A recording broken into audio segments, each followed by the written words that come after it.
بجد تحياتي مشاهدينا لحضراتكم، وفقرتنا دلوقتي هي خاصة بالمعرض المصري الروسي للفن التشكيلي، وضفنا الفنان التشكيلي اللي شارك في المعرض عن طريق لوحاته اللي بيغلب عليها الزخارف الإسلامية والخط العربي. اسمحوا لي أرحب بدكتور محمد أنور، الفنان التشكيلي المتخصص في الزخارف الإسلامية والخط العربي. منورنا وأهلا بحضرتك معانا. ليا الشرف ان انا اكون معاكم النهارده. الشرف لينا يا فندم. وخليني كده ابدا بحضرتك، يعني اعرف من حضرتك الفن التشكيلي المتعارف عليه او اللي احنا نعرفه اغلب الناس، ان هو اللوحات الزيتيه، الاكريليك، الحاجات الكتير اللي بتبقى موجوده، لكن فكره ان يبقى فيه زخارف اسلاميه وخط عربي، يا ريت حضرتك توضحها. لا، اولا الفن التشكيلي بيشمل ابواب كتير ونواحي كتير، من ضمنها الخط العربي والزخارف الاسلاميه والزخارف المملوكيه والتذهيب والصدف، كل ده والنحت. فكل ده داخل في الفن التشكيلي. الفن التشكيلي. طبعا. طب ليه حضرتك تخصصت تحديدا في والله انا بدايتي من اواخر الثمانينات وانا اتعلمت الفن ده لانه عجبني من الفنان الكبير اللي انا اتعلمت منه عليه رحمه الله يعني. فانا مين اسمه ايه؟ هو ما حدش يعرفه، هو حد يعني مش معروف في وسط الفن التشكيلي، لكن حضرتك اتعلمت منه. انا اتعلمت منه. فاستهواني الكلام ده والفن ده بعدان القمح، وبدأت ان انا اتعلم منه واشارك معاه كمان في اعمال، وبدأت طبعا بقى في ان انا انمي نفسي وقدراتي طبعا بجانب شغلي وعملي. ان انا دلوقتي بقيت اخد كورسات لغة عربية، كورسات فنون، كورسات تشريح، كرسم خطوط، كل حاجة. تمام. ما هو عشان انت تقدري تعملي الشغل اللي زي كده لازم تبقي عارفة في التشريح، عارفة في شغل الهندسة، فلازم يبقى عندك خلفيات، لان هو ده عمل هندسي في الاخر. يعني انت زي التصميم انت او بناء انت بتعديه عشان يطلع الشكل اللي احنا بنشوفه. تمام ده. ايه بقى قصة عاشق عيدان القمح؟ يعني بيطلق على حضرتك كده. انا اي شغل ليا سواء بورتريه او خط عربي بعمله بعيدان القمح، ما بشتغلش غير اللي هي دي عيدان القمح.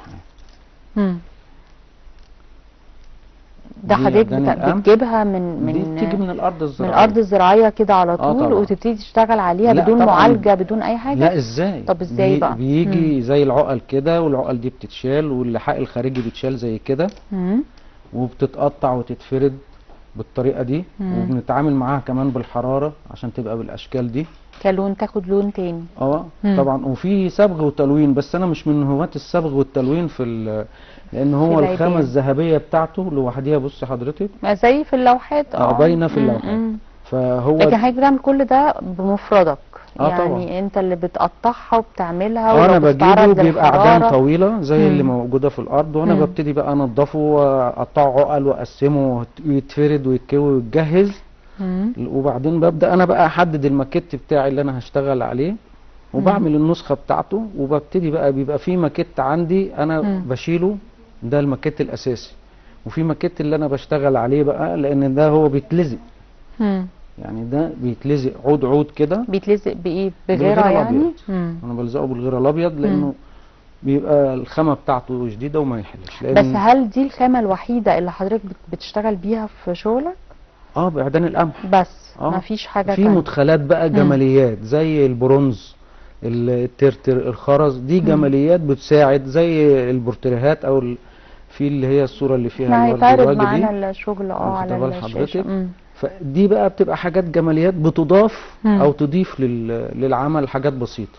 تمام. لكن اساس الشغل هو الشغل بعيدان القمح، ويعتبر برضو يعني هي خامه بسيطه وتكلفتها بسيطه ومتاحه لكل الناس. يعني انا بتكلم كمان لو حد حابب ان هو يخوض المجال ده زي حضرتك، فهي متوفره. يعني للاسف يعني ان المجال ده او الشغل ده على مستوى مصر يمكن 5 أو 6 افراد اللي بيعملوا الشغل ده، اللي بيشتغلوا بيه. واحنا بنحاول الفتره اللي فاتت وان شاء الله الفتره اللي جايه ان احنا نطلع كوادر تقدر تعمل الشغل ده وتشتغل بيه. هل حضرتك بتدي ورش كورسات خاصه بالتعامل مع مجموعه ورش للتعليم؟ عشان في بعض الشباب بيبقوا عايزين يتعلموا، وكمان ان شاء الله الفتره اللي جايه هيبقى مع مجموعه من ذوات الهمم. طب حلو قوي. بياخدوا وقت قد ايه عشان يقدروا يتقنوا يطلع شغل حلو كده؟ يعني شهر، 3 شهور، لا. سنه؟ هو اولا حسب استقبال الشخص اللي انت بتعلميه. الموهبه نفسها تكون موجوده. انت استعدادك ايه؟ في شخص بيبقى استعداده سريع وبيتقبل، وفي شخص بيبقى بياخد وقت.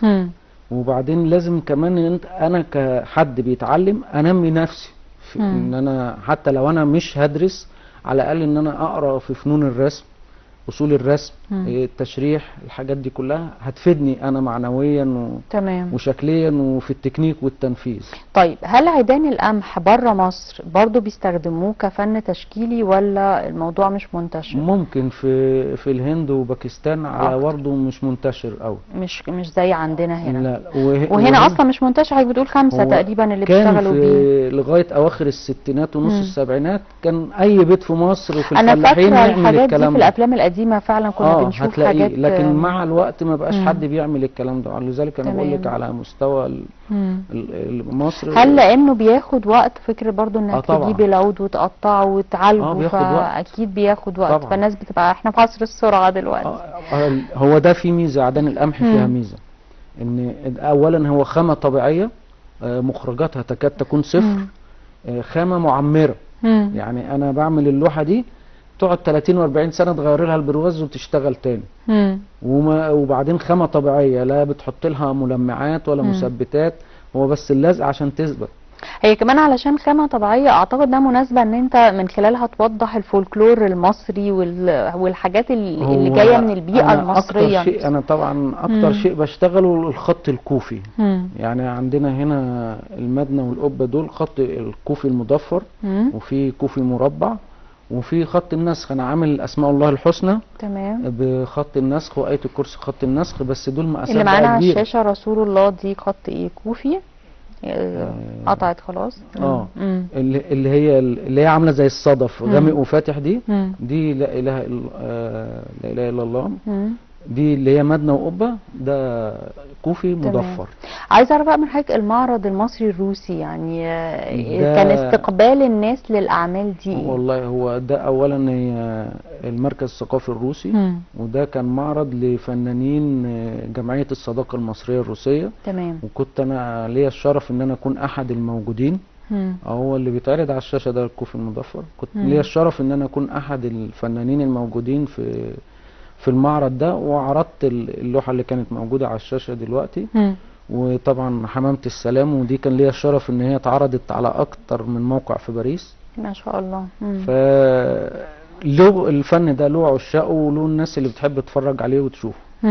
كانوا مستغربين من فكره عيدان القمح بما انها حاجه مش منتشره. هو في وسط الفن التشكيلي عارفين شغلي، لكن الناس بقى اللي هم تبع المركز الروسي طبعا بينبهروا بالشغل ده. كانوا بيسالوك الخامه ايه انا كنت واخد لهم برضو عشان كده يتخيلوا عشان يبقوا عارفين ده معمول من ايه. كنت باخد لهم عيدان قمح كده عشان يبقوا عارفين ده معمول من ايه بالظبط. الاعمال الثانيه اللي كانت مشاركه كانت وانا كنت مشارك بعملين. ما حضرتك بتقول ده والعمل اللي احنا اتعرض معانا بالظبط، هم دول اللي انا كنت مشارك بيهم. الناس الثانيه كانت اعمالها الخامات كانت ايه؟ وايه اكتر حاجه استهوتك؟ يعني اكيد انتوا كفنانين برضه لما بتشوفوا شغل بعض كان في كافه الخامات موجوده.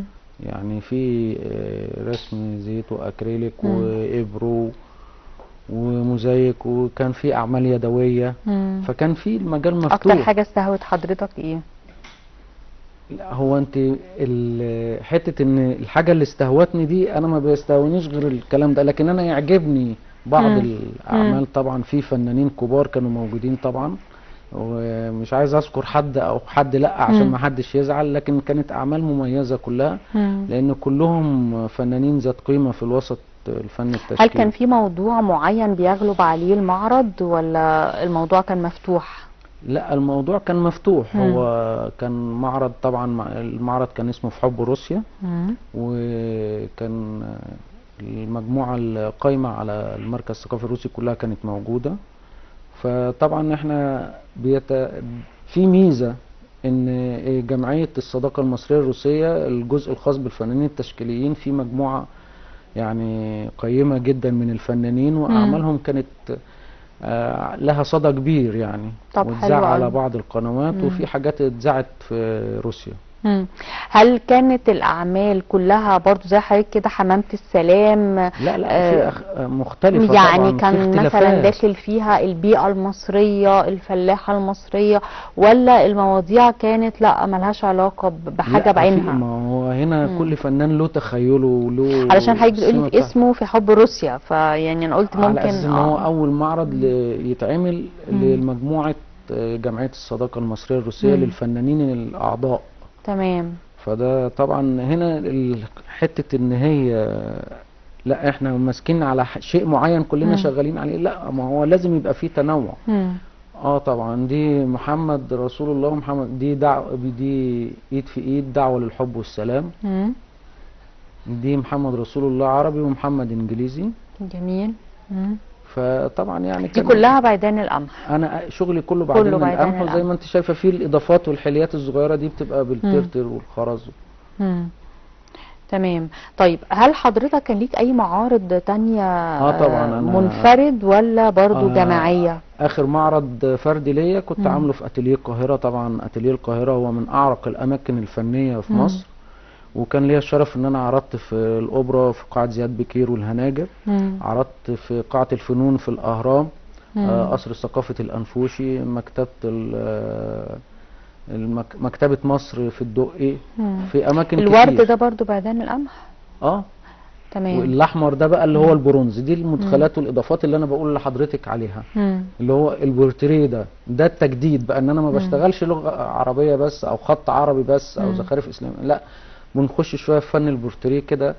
تمام. نعمل تجديد. عايزه اعرف من حضرتك فكره تضفير العود، يعني انا مش عارفه انت عامله بشكل كانه متضفر. ده بياخد وقت من حضرتك طبعا. والموضوع بيتم ازاي؟ يعني خطتك في اللوحه او التابلو بتبقى العمل ازاي؟ الفني هو بناء هندسي. لازم يكون عندك ادراك ومعلومات عشان تقدري تعملي بناء هندسي كويس. فانا باجي اخطط الشغل بتاعي الاول على الماكيت، بحدد المقاس قد ايه، حجم الخط قد ايه، تخن الخط قد ايه، الخط اللي انا هشتغل بيه ايه، او اذا كنت هعمل بورتريه البرواز اللي انا هحط في قلبيه الحاجه هيبقى مقاسه قد ايه. طبعا الحاجات في الفوارق اللي بتتساب دي لها مقاسات، لها نسب، كل ده لازم يبقى معمول حسابه. وبعد كده ببتدي بقى ان انا اعمل الماكيت واطبعه. يعني الاول بترسمه؟ طبعا. بقلم رصاص مثلا؟ انا برسم بالرصاص الاول الماكيت الاساسي بتاعي، واصوره وبطبعه من الظهر وارزع على الوش واقص من الظهر. يعني يعني الشغل ده انت ماشي على اللي انت رسمه؟ انا رسمت ده الاول وبعدين صورته وطبعته على الظهر ورزقت على الوش وقصيت من الظهر. هي شغلانه متعبه شويه. قطعه طبعا. صح؟ قطعه. هو ازاي بعد ما تقصي الكلام ده وتشكلي الكلام ده ازاي تحطيه على اللوحه، على القماش الاسود او الورق الكانسو. هنا دي 50% من الحرفه او من الشغل او من الاجاده. اللي هو ان انت تلزقها عليها. طبعا ان انت ده الماكيت اللي اترسم هنا، فازاي انت تطلعيه هنا. هي الحرفه في هنا. وازاي طبعا الفينش بيفرق طبعا في الشغل في حاجات وتفاصيل مع الوقت. بتاخد تقريبا وقت قد ايه؟ يعني اقل لوحه ممكن تاخد 10 ايام. 10 ايام كل يوم ساعتين 3 شغل. كتير برضه. يعني انا اسماء الله الحسنى انا عاملها مترين في متر. خدت مني 2.5 شهر شغل، كل يوم 4 ساعات. كتير قوي. وبتبقى متخيل انها المده الزمنيه اللي هتاخدها. يعني الحمامه دي اعتقد واخده وقت، يعني كل تفصيله فيها، كل تفصيله بتاخد وقت. بالالوان انت كمان مدخل اعتقد الحرق بتاع ده شغل حرق. كنت بتتكلم عليه. فبتحرقها الاول وبعدين بتشتغل بيها، صح؟ طبعا مراحل. تمام. طيب التكريمات بقى اللي حضرتك اخدتها يا ريت لو نعرفها. والله والحمد لله، يعني طبعا في مع التكريم الاخراني اللي كان في المركز الثقافي الروسي طبعا ولهم جزيل الشكر كلهم طبعا. في طبعا كان ملتقى المبدعين اللي كان مع الاستاذ عبد الناصر السعداني، وكان في ساقية الصاوي. اشتركت معاه مرتين، مرة في الاهرام ومرة في ساقية الصاوي. والمعارض الشخصيه، غير بقى التكريمات اللي هي بتبقى في المعارض اللي قبل كده يعني. تمام. كتير الحمد لله. شاركت في معارض دوليه ولا كله في نطاق كان مصر؟ في معرض في مدرسه الفنون الفرنسيه وشاركت فيه ده في بلوحتين. باريس؟ بس طبعا عبر المراسله يعني، مش اونلاين، مش حضور. تمام.